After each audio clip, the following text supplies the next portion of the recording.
It's hard to understand what United World Colleges are when you first hear about it. It's even harder to understand this in an Armenian context, but let us try. Imagine a network of international high schools all around the globe that share similar values. Each one of the schools hosts students from many different countries and cultures who study and live together for 2 years.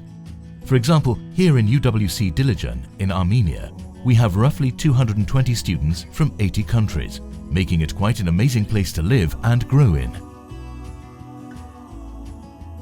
We share many international celebrations, cultural evenings and experiences. But ultimately, what makes UWC is not the shiny buildings, flags and academic achievements. Although here at UWC Dilijan, we have plenty of those too. The real essence is in the people and the processes they go through. So in this film, we're trying a different approach. This film is a collage of stories of growth, perseverance, change and resilience of people who make the community of UWC Dilijan. These are the people behind the name.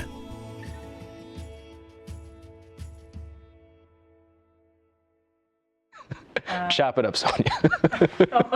Oh, you will. Don't worry. Can you see me sitting like this, or how do you want me to sit? No, I only see you from here up. Okay. So my hair... Yeah, that looks good. That looks good. Should I look at the camera or? You can look at me on the camera, whatever's easier. No. It's okay. Let me make words. Take a breath. Who are you?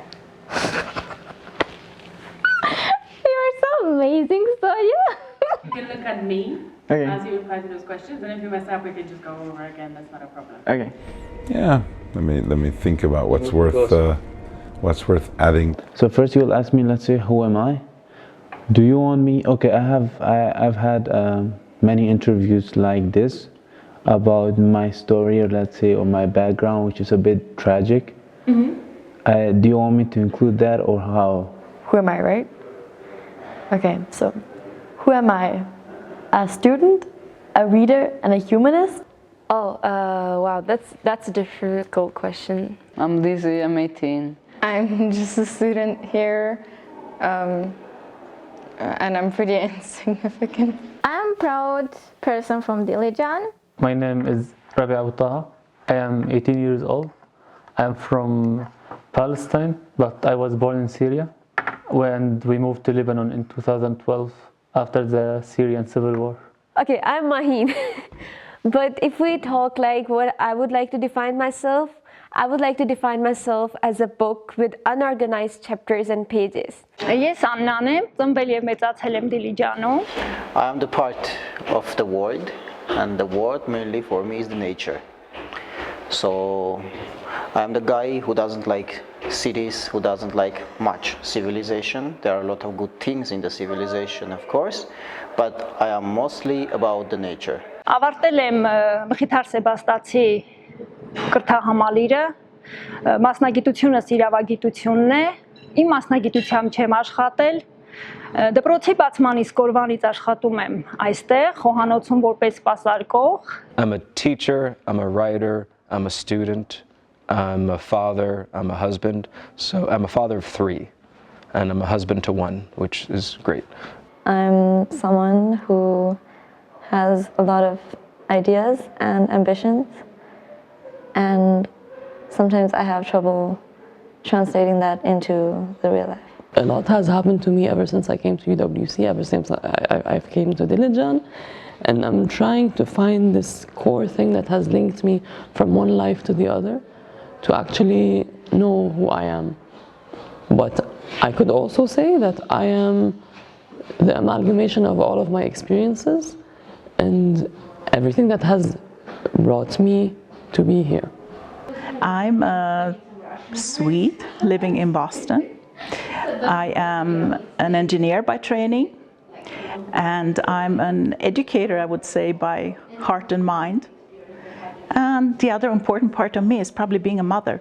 Ես Հակոբն եմ, մասնագիտությամբ աստվածաբան եմ, կրոնագետ, իսլամի մասնագետ եմ։ Երկրորդ մասնագիտությունս բիզնեսի կառավարումն է, որ ավարտել եմ Հայաստանի Հանրապետության Գիտությունների ազգային ակադեմիան։ My name is Tero. I am an Armenian from the diaspora. My ancestors fled the genocide in 1915 to Syria initially, and that's where my family grew, and that's where I grew up until I was 12. In 2012, when the war in Syria started, my family fled to Lebanon. So I've been living in Lebanon for over 6 years, and now we're here. Well, I'm Nubar Fayen. I'm born in Beirut, Lebanon, of Armenian descent.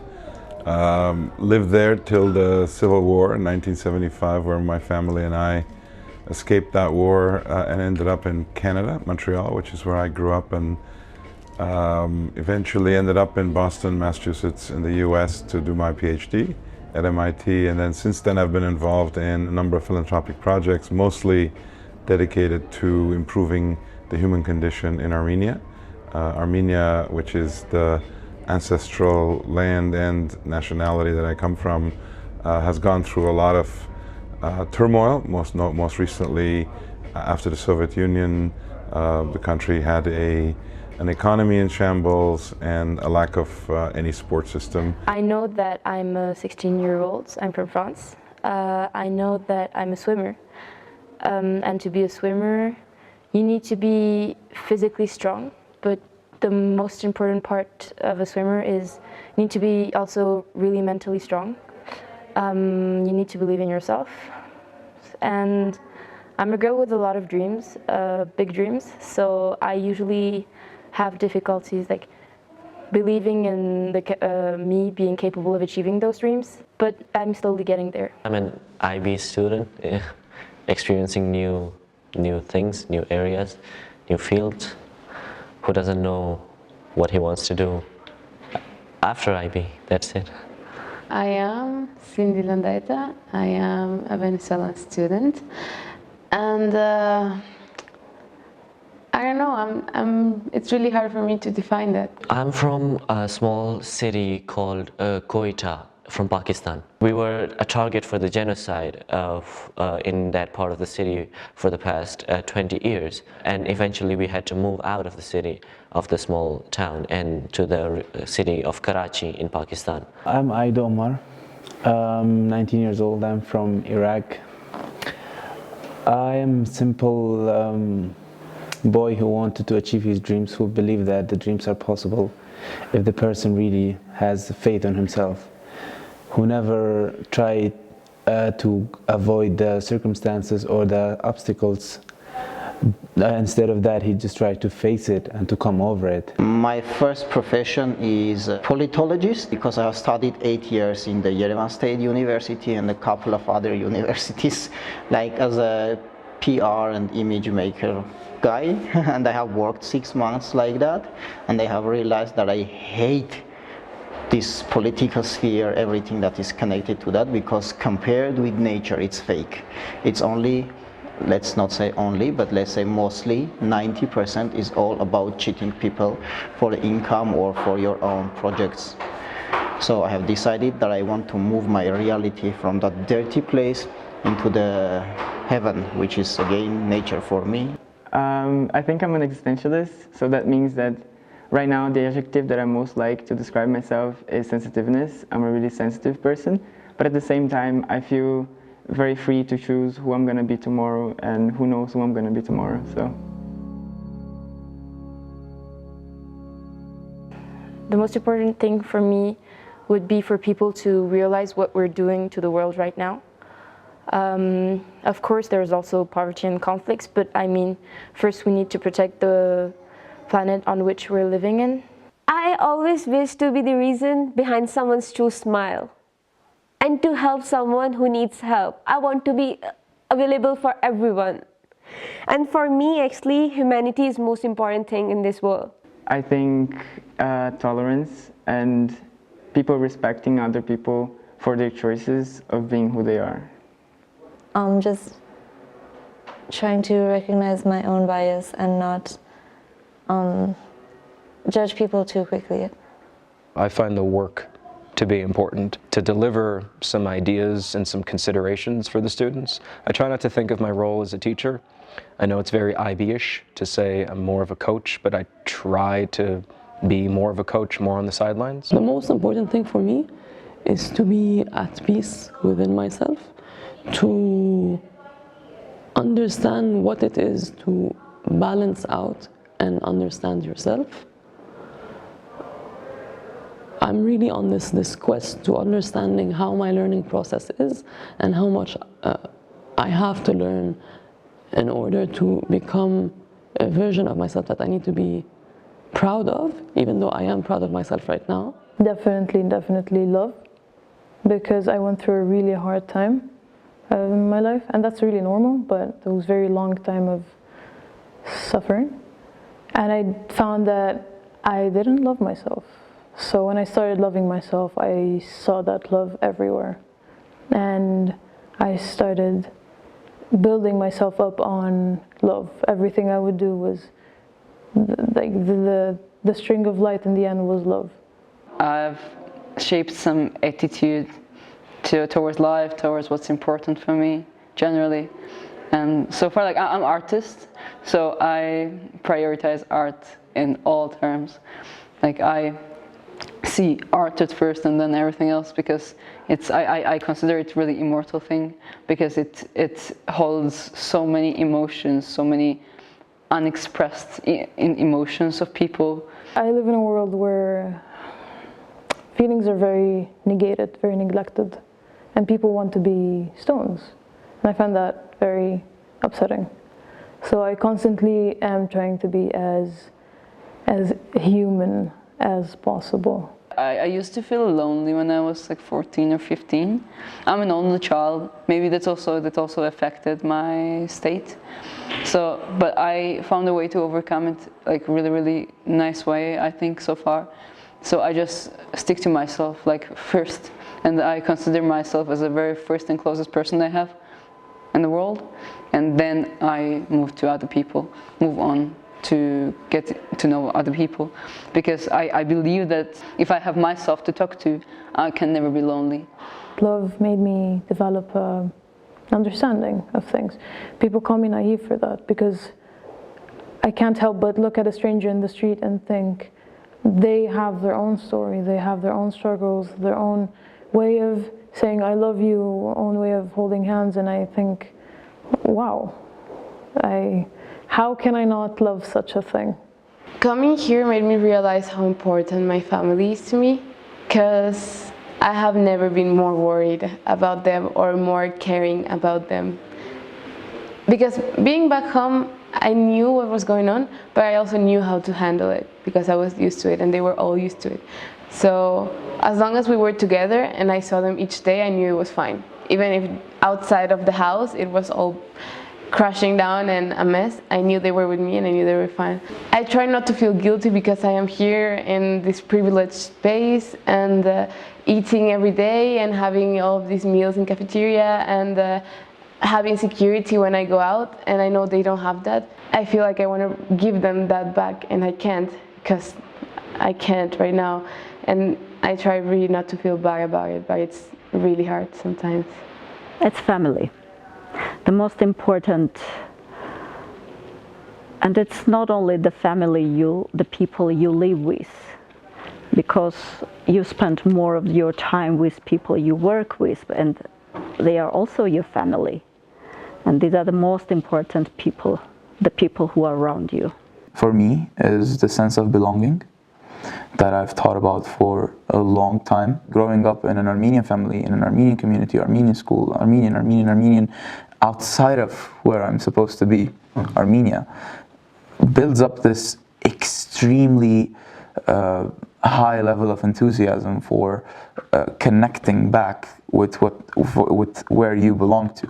The most important thing for me is probably having a community, family, friends, just being engaged in a community. The most important thing for Dilijan, including me, is that we need to understand that opening this college, we opened a big world to our young generation. Among so many advantages that we have now, one of the most important, self-confidence of young generation now. They know that they can think globally and act globally. Every time when I see something beautiful, again about the nature, mountains or wherever, every time when I feel this wow, I want to share it with somebody. which means like if I don't share it, I will not enjoy it much. When I was younger, I had a hiking club, and I used to take people to the mountains to show them like the beautiness of the nature, like to show them some cultural sites of Armenia. And for a couple of times it happened so that these people, because of my mistake, they were in danger. So I have realized that doesn't matter what you do, first of all you need to understand that you are responsible for the people who are coming with you. And after that I have completely changed my approach to that type of activities. So I thought that it's mostly about the fun. Now I think that it's first of all about the safety, and then about the fun. And now I don't approach to the nature as something beautiful only. I try to understand the nature as a book, like not the book with letters and words like the books we have in the library, but a book that you read in a different way. The animals, plants, trees, river, and everything, and they are all connected to each other.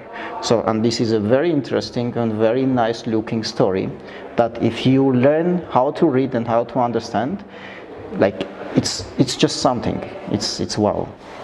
I was swimming against this girl I've been swimming for 4 years against, and my objective was to arrive at the finishing line before her. I didn't really like her before that, and once I achieved that, she came and she hugged me, and I was really shocked and impressed. I think that really made me realize that my personal objective was not to beat her, but more to be faster and beat myself.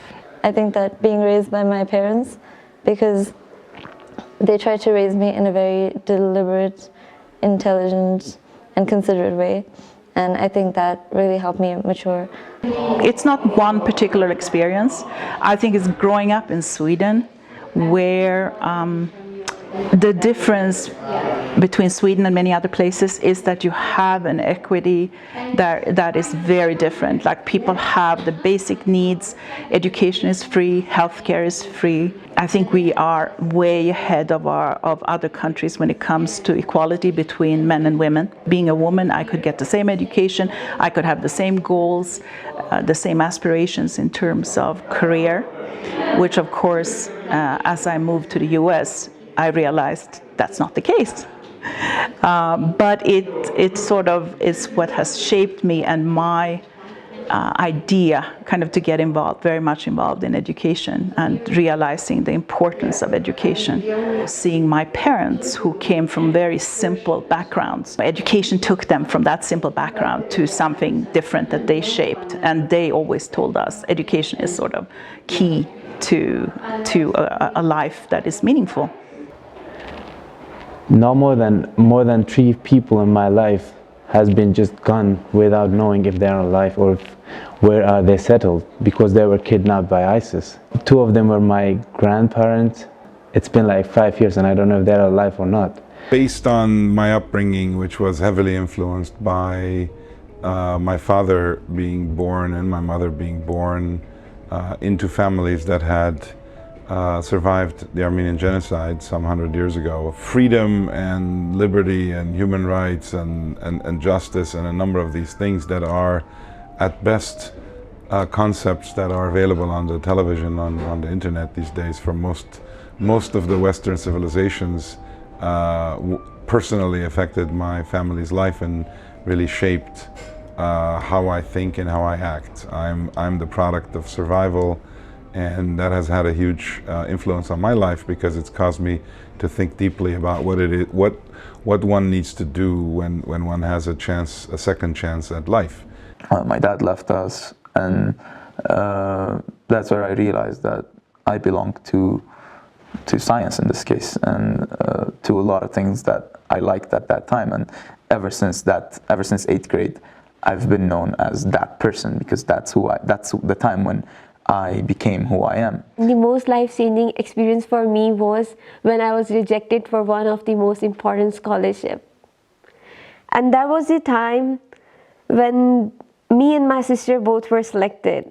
And my father was given this chance to choose who we want to go there through scholarship. And when you're 14 years old, and when you're discovering a lot of things, you also discover a lot of vulnerabilities in your life. you need that higher idol in your life. And it happened to me that I didn't have one. It was a youth exchange scholarship. That was a culture scholarship for America, 1 year. And like in my family, none of the girls had ever gone abroad. My brother needed someone, so I had to become that someone for him at the time that I needed someone for me. That's one of the experiences that shaped me a lot, being a father when I needed a father. They had the policy that 2 sisters cannot be selected at the same time. And that just made us feel like, why? Even they said that both of you deserve that. We are really confused. Your points are equal. Everything is equal. We can't just choose in between you. So your parents have to choose. My parents rejected. They were like, we cannot. You either if you want to give to both of them or choose by yourself.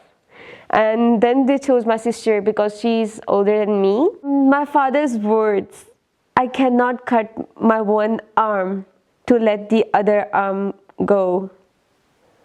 That was so heart-touching for me. Like, he considered me and my sister in the community of Pakistan as his arms. I was rejected. I didn't realize why is it happening, because I knew my sister deserves well, but at the same time I thought I was also a participant. And UWC was the best part after that. Coming here, I've noticed how much I've been affected by the situation, because when you're living it, you don't realize how much you're being affected. You think it's normal. For instance, I went to the opera the other day with school and everybody was leaving their coats, and I was like, I kept mine because I don't know, it could get lost, or I was afraid it could get robbed or something like that. And of course, that's not something that people think here. They were just leaving their coats normally. But I was like really thinking about, no, I have to take care of this because it's the only one I have. I think that when I came out to my parents as a gay boy, it was a very life-changing experience, because I realized finally where am I in society and who I am and what society sees of people like me. Leaving a home country of Lebanon to end up in Canada in a foreign place, I learned what the journey is for an immigrant, starting over and taking nothing for granted. Part of the culture shock I had here, people not understanding what it is like to live in Venezuela. And little by little, I've understood that it's a very, very extreme situation, and that there's no reason why people should understand it other than the ones living it. It's these little details that have affected the way I behave and the person I am, because I'm really, really used to it since I had never lived anything other than insecurity, basically.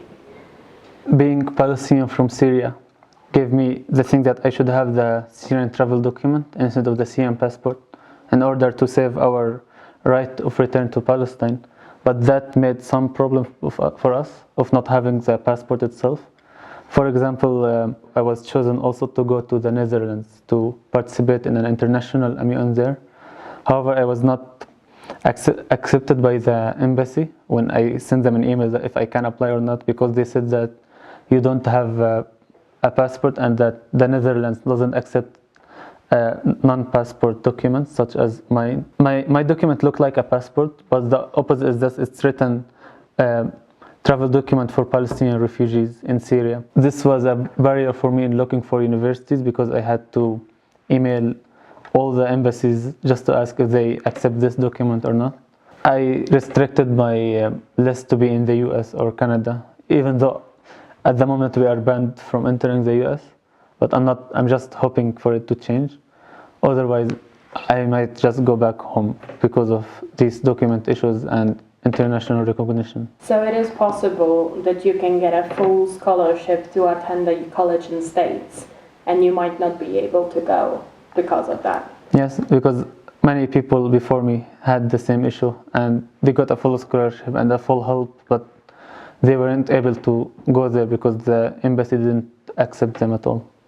The war in Syria that happened, we didn't quite live it for a long while, just like other people have been doing until now, because we left in the beginning. You have this idea that you've built in your head of what a war is. You think you know how things are going to be when war happens, but when actually it happens just beside you, it breaks the whole entire imagination, whether it's missiles hitting cars or just random gunshots, because you know it's not just a war, it's a civil war. So it's happening in the city with the people, although they're not supposed to be the target. So the casualties are much worse. As you start experiencing losses, it shapes you in a way that you have a new look towards the word, and then it makes you start asking questions, because why would something like this happen? Beside all the politics and all the things that are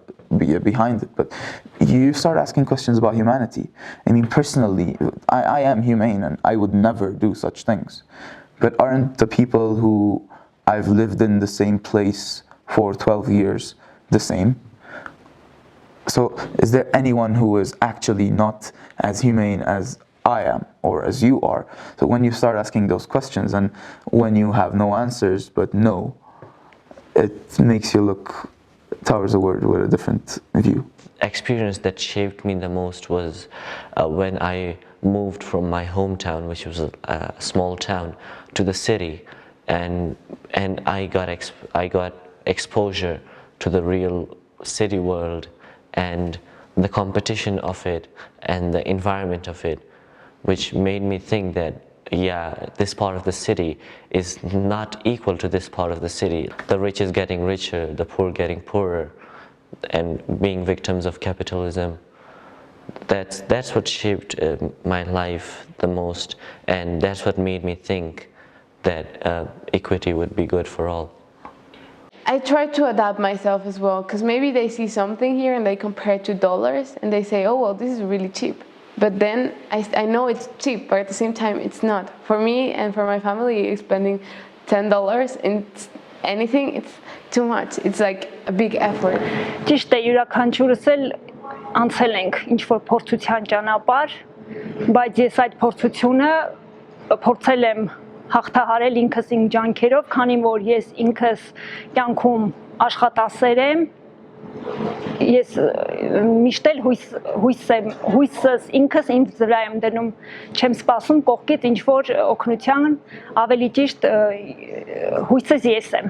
Of course, that's diversity. For me, that's the priceless experience.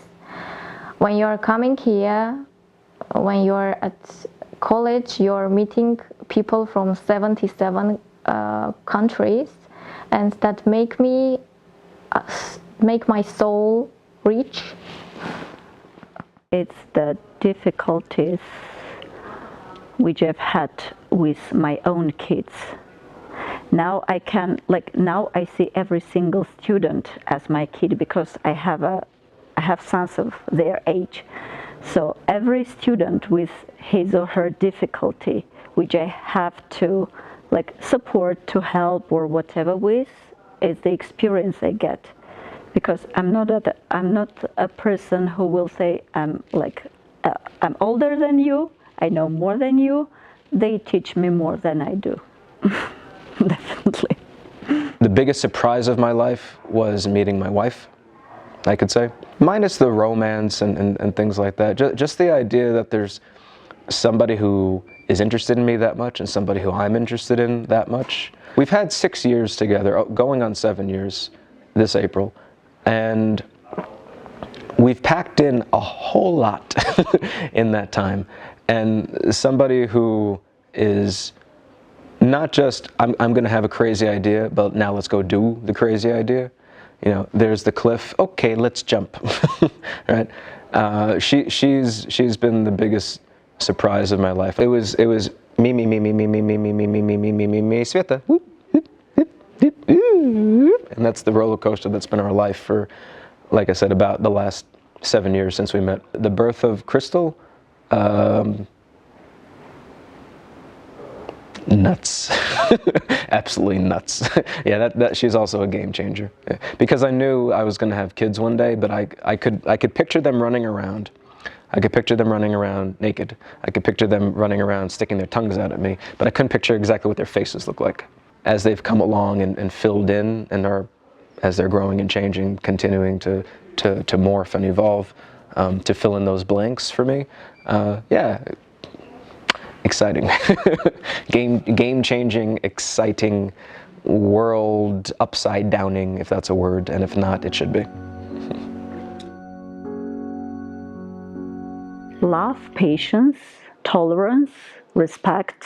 I would like to leave the world a bit better than I found it. I wish to be remembered for something more than just grades or achievements. I wish for self-discovery, I guess. I want to explore me as an identity and my body as an extension of who I am. I really want to live in a really tropical, hot country, in something Latin America. Have my own house, like villa, paint, enjoy sunbathe, have some pets, and just chill there. Working very hard to have a nice focal point for everything I'm doing. So having a clear idea of what we're going after or what we're going towards, what we're trying to build, that's something that's really important for me. And that's my big wish, that everybody can not only have the vision, but then articulate the vision so that everybody can see what that person is seeing. Ես շատ եմ ցանկանում եւ վստահ եմ, որ գալու է այն օրը, երբ մի օր աշխարհում բնակվող բոլոր հայերը վերադառնան Հայաստան եւ ապրեն մեր երկրում։ Դա իրոք մեր երկրին շատ է պետք, հատկապես հիմա, երբ երկիրը գտնվում է այսպիսի շրջադարձային փոփոխությունների ժամանակաշրջանում։ Personally, I wish for the good health and happiness or sense of satisfaction in life of the people I care about and myself. And in a broader sense, I really wish that society in general was more kind and open-minded, and that the individuals that made up society were willing to change their opinions based on new information. Maybe it sounds really like, I don't know, Hollywood movie like, but I really wish to find someone who is like sufficient for me and I'm sufficient for them. I wish for a simple life with enough money to buy food, and most of all, I wish to continue this love of traveling that my parents initiated me to. I wish to experience new cultures, meet new people, and live new experiences. Basically what I'm doing here at UWC. I don't have many dreams, I don't have wishes a lot. All I want, I have an amazing family, nice job that I really enjoy, and I am in a place where I belong to. I think all my dreams are coming true, or I have already dealt with them. Ես ցանկանում եմ որպեսզի առաջին հերթին մեր երկիրը լինի խաղաղ, մեր երիտասարդությունը լինի ավելի աշխուժ, ինչպես նաև ապահովված լինեն աշխատանքով, եւ ինչը կցանկանայի ամենակարևորը փոխել, որ մեր երկրում բոլոր լինեին առողջ, հատկապես երեխաները հիվանդ չլինեին։ Ես կցանկանայի իհարկե, ճիշտ է, դժգոհ չեմ իմ աշխատանքից, սիրում եմ իմ աշխատանքը, բայց կցանկանայի աշխատել իմ մասնագիտությամբ որպես իրավաբան։ Before this interview, I wished for the equity, and after this interview that you asked me what would I want, I wish for people to think about Pakistan as a country not full of terrorism, but rather to see its people and see the nature of it, see that we have the second highest peak in the world, the K2, and that's what I want people to believe in, rather than terrorism and Osama bin Laden killed in a city of Pakistan. I wish for discrimination to end, and for war to end everywhere, because it's such a bad thing.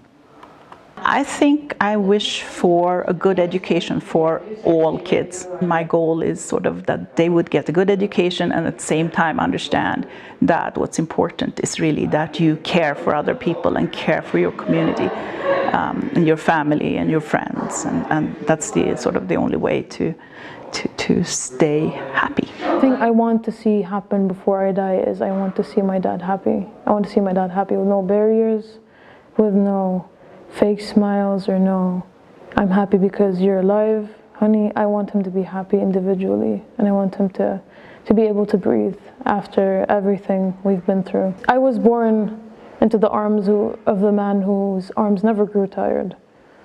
And I want him to hold himself for a while. I want to give him that. I wish for things to go the way they are, for things to be as the way they are planned to be, because if we wish for a better world or some more equality, that will not work in today's world, because we are built on disorder and dysfunction that brings peace to everyone. So what I wish for is for things to happen the way they are supposed to be, and to trust this long process. The technologies that we're living with has made inequality more perceivable by every single human on the earth. It used to be that they didn't have access to information, and those in the West who had means, countries, entire continents, could live to some extent in isolation from those who were suffering. And now, based on the spread of information, that that suffering has caused people to become refugees, to start moving, and that's causing problems, creating nationalism. These are real serious issues that we haven't faced as people for many, many decades, certainly going back to when there were world wars, let alone the environmental challenges we face and many other such actual global issues. What I wish for is that there be in the human condition the will and the openness to new approaches versus what seems to be now happening, which is a hardening of people's beliefs, whether that be nationalistic or religious or in any event exclusionary. I want to give motivation to the people my age in my country, because I could say I want to end the situation, but just ending it is not going to do anything. It's not just going to fix everything and people are going to be fine again.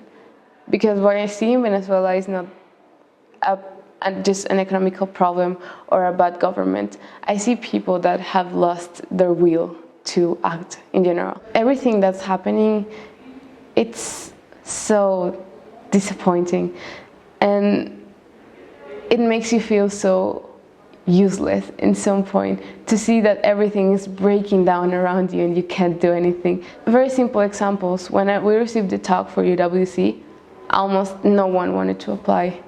And to me it was unbelievable. How can you not want to apply when they're giving you all of these opportunities and you just have to try? They didn't even try in the first stage. They said it was impossible, or it was dreaming too high, or it was just not gonna happen. That was people my age. So how can you allow people that are 16, 17 years old to have already lost their will to do something in life or to have something in life? It's going to sound a bit cliche, because I'm going to say, where's peace and happiness? But really, when you don't have peace, it becomes a very, very valuable quality of life that you seek everywhere. When you have that sense of, oh, my life is in danger right now, anything could happen at any moment, to run to the other room and hiding beside a table during lunch because you started hearing airplanes flying all over your building. Any member of my family can go and disappear at any second right now. It's a different experience that cannot be put through words. Peace not in the form of everyone holding hands and you know, that picture that we always see, the globe with children holding hands. That's not peace. Peace is just stasis. As a person who has come from a place with no stasis at all, that's a quality of life I value a lot and would like to have sometime. One of the worst things that the government has done so far, not just destroying my country or destroying my economy, but destroying people's dreams, especially the youth dreams. They are the ones that are supposed to be building the country or raising us from what is happening right now. And if you've taken all of their motivation away, then I don't know what's going to be left of us. I'm afraid of getting accepted to a top-notch university in, I don't know, the United States, and then not getting the visa because I have the Syrian passport, because my country is in war. You know, what did I do to not get a visa to X country? Or I wish I could show them through my eyes, or ask them to put themselves in my shoes at some point and tell them life is worth living and it is worth trying. Even if things are going really bad back home, I think all of them are amazing and they all have a place to be in, and they're all gonna find their place, but they just have to try. In the first week of induction, when we met each other and everyone was talking about their lives and what they went through and what happened, there were a few people that actually came up to me and said that I feel really bad because I don't have anything bad to say. What am I supposed to do? And I told them that, well, that's how life is, I guess. I don't know. I have a lot of friends here who have pretty much settled background, simple life that never been affected by war or a conflict, or they never even had the feeling that they need some water, or they will get affected by not having enough of food for the family. My message for them is to appreciate their childhood and to never try to think that they are not lucky. I want my childhood back, and I want it in perfect way, but it's just not in my hand. We are not all equal.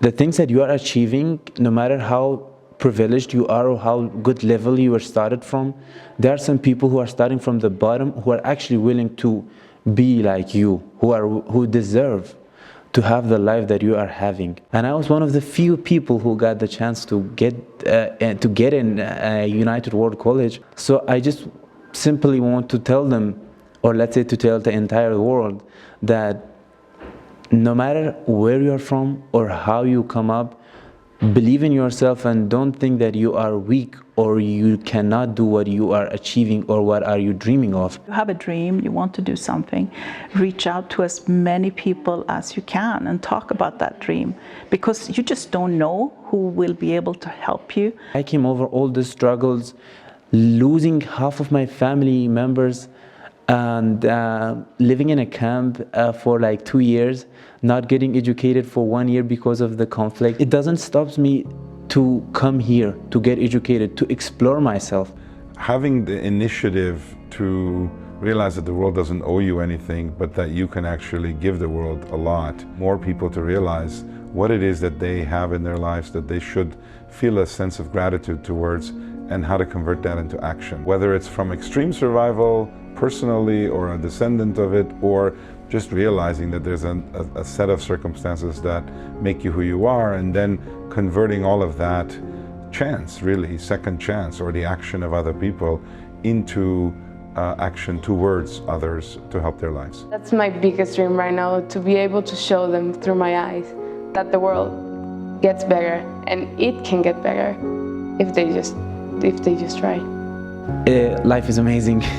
All the love to you, person seeing this, because I may see this in the future, and someone else around the world may see this in the future, and my soulmate may see this, and just love always, and all the love.